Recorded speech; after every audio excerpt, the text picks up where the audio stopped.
Welcome to Future of Flushing. I'm Jonathan Barron. This is Vito Calisi, and right now we've got a trio of boys who combined for the first ever no-hitter in Brooklyn Cyclones history. It's been over 20 years, and you guys combined for the first one, so congratulations. Thank you. Thank you. I mean, just take us through the night. Dakota, you started the game. What's your mindset? Take us through the day, leading your 5 innings you pitched. I mean, just coming up to the day is, knowing that, I got the start for the day and just going to attack the game plan that we have. I mean, McKinney's great, our pitching coach, and then showing up to the park, we got Alvarez catching us, which, he's been playing at the highest level for the last couple of years. He's really good, and, we just attacked the zone and just did what we could do. And, I mean, the defense played a heck of a job behind us. I mean, with Stanley making the 2 catches down the line and this and that, and then the boys behind me, I mean, we had a great game. Now, Joshua, you actually have a relationship with Francisco Alvarez, right? You guys have known each other for quite a long time, so what was that like, just being able to have him, of all people, in this big moment? For me, I just feel so confident because, like how you say, like we know each other since a long time ago, and just like the good old times, just that.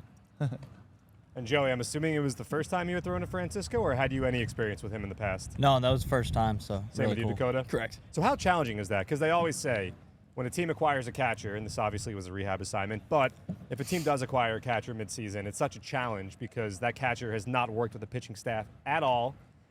So you were in that situation, and he's putting down fingers, and you guys are shaking off. Like, what's it like having, especially a guy like him, a major league bona fide star, coming in here, being behind the dish, putting down fingers, and you guys just executing the way you did? Yeah, I mean, it's definitely weird. Like, you never want to shake off a guy that has so much experience and such a prospect in baseball. But at the same time, like, you guys don't know each other, like you said. Like, I know as a reliever in that game, I didn't know if I was going to pitch, so I didn't really even, go over anything with him. And it was like, you get up on the mound, you're like, hey, I got a fastball, slider, changeup, That's it. kind of a cutter and a curveball. Call whatever you want and jog back. Now with the timer, too, it's like you have 2 minutes to warm up and go over that stuff. So you're like, yeah, go call whatever you want kind of thing. And you just got to trust them. Now, in a combined no-hitter, it's such a different thing because in a regular no-hitter, obviously, it's one guy out there and you know what your mission is the whole time. But combined no-hitter, you're coming into a game, and not only do you have the added pressure of a regular relief appearance where you're coming in and you have to get those 3 outs without giving up a hit or run, whatever you want to do. In this situation, you now have to think, I also have this other thing on the line. Were you guys, how aware of it were you two of it during the game? Well, I know Joey was throwing, and also I know that we were throwing a no-hitter. And you have to prepare your mindset, okay, I'm throwing right now. I have to be aware, I have to be perfect with any pitch because I don't want to give any hit a load. And I was trying, I was so hyped to pitch in every pitch. But Yeah, I mean, I came in earlier than him, so I think I came in. Did you go 5? I go 5, yeah. So I came in the 6. And you see it up there and stuff, so you don't want to be the guy to ruin it. You want to keep it going. So like he said, you want to be perfect with every pitch, make sure you can try to execute and just keep it rolling. I know for him, there's probably much more adrenaline in the 9th and stuff is oh crap, now it's really come to life. But even just after the 5th inning, you still see it and you're like, I don't want to be the guy to ruin it. Let's keep it going, get it to the next guy kind of thing. Yeah, I'd say you probably had the easiest job. You just went out there and you did your thing and you didn't have to think twice about it. Yeah, I would say so. I mean, I just kind of just thrown the ball over the zone and just let it happen. And then when I got pulled after the 5th, I looked and I go, still got a 0 on the board. All right. And then Joe comes in the 6th, does the same thing. And I was like, we got a real good chance of doing this. And then Cornielly comes in and does the thing. And I was like, we just did it. Did you try to reason with Gomi to let you go at least another inning, knowing that you had the 0 on the board?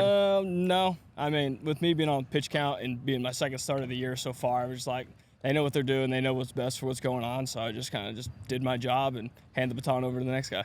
Now, as you hand the baton over, are you then looking at them as they go out there come on, we need, I want this badly now? At the time, to be honest with you, I wasn't thinking of the no-hitter. So I just got pulled, and I was like, all right, come on, Joe. No, Joe's been good for us, and he's just going to go out and do his thing. And then after that happened, and then I was like, all right, 7th, 8th rolling around, especially the 9th when it really actually hit. That we're we've got a real good shot of throwing a no-hitter right now. So.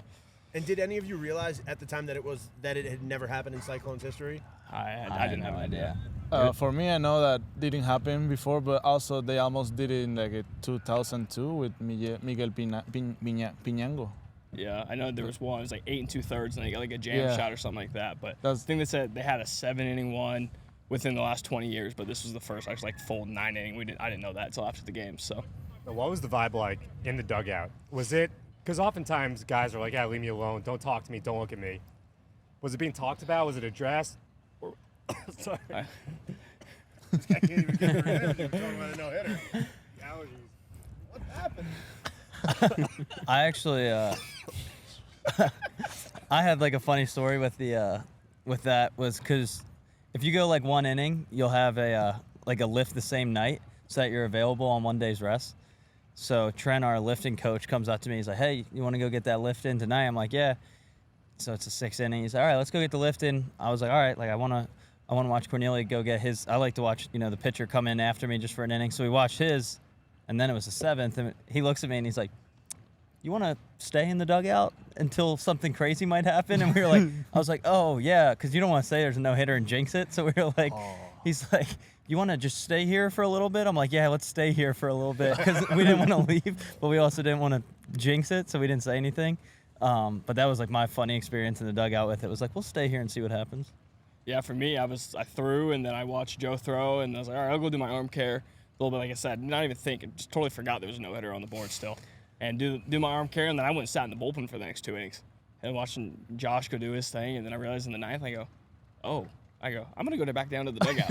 I don't really want to say anything or think about it because, come back after being in the bullpen, and then, I guess it's 2 outs, and then should have got the strikeout, or they get the 3rd out, but the umpire didn't favor us that way. That's all right, though. And then he gets to the 3rd out in the 9th, and history was made there, and it was something special.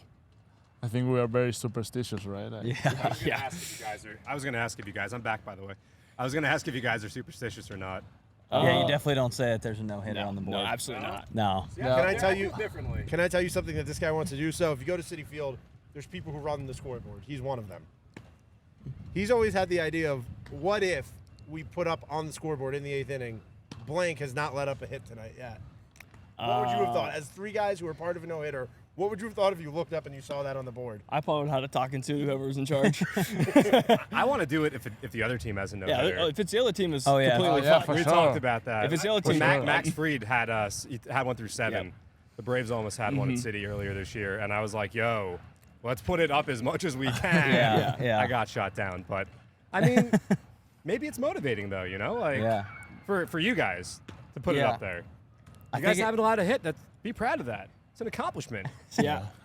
Superstitions are like- big with that one, and I'm going to Yeah. just not talk about it till it happens. So, Fair enough. Yeah. Now, do you guys feel like a special camaraderie now that you've had this moment? Because I'm sure that you've done some interviews together.